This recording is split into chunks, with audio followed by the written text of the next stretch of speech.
I am Mr. Tyndall. I am a 9th grade social studies teacher at the Academy of Richmond County. The new teacher orientation helped prepare me by matching my needs in that moment. There were so many different classes and places that I could go depending on where I may have been at that particular point. For me, I was coming out of college, but I know that a lot of my peers were having an non-traditional track, and I could tell that all of us were adequately prepared. We all had resources that met us at that place. What stood out to me the most during new teacher orientation was how quickly I was able to build a sense of community.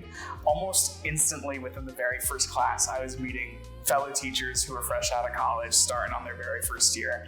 And it really helped make RCSS, which is already my home, feel even more like my home as a professional. I was able to implement the resources I learned during orientation, mostly just by experimenting. They gave me so many different resources and new ideas to experiment with that it gave me so much material that I had months worth of just, try this here, try that there, see what works. There was so much room for experimenting. The students made it very clear what worked and did not work.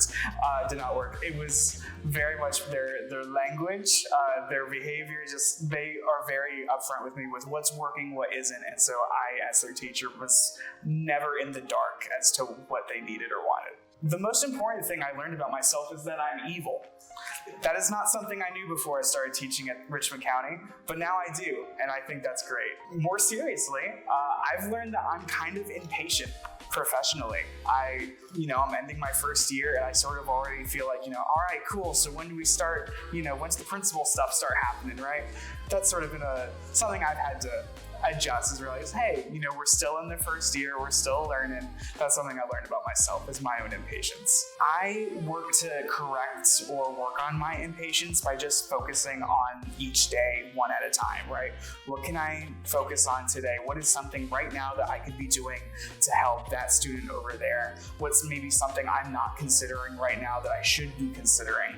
Each of those are important steps to just making sure that right now you're doing the best that you can. I received a lot of support from my school leaders and from professional learning. For one, I have an amazing instructional coach. I was lucky enough to be part of her rounds early in the semester, so she would come in once a week and she would see how I'm doing and what strategies I'm using, and that gave me so many tools. I also just asked for help from as many people as I could. There's an admin I talk to a lot here.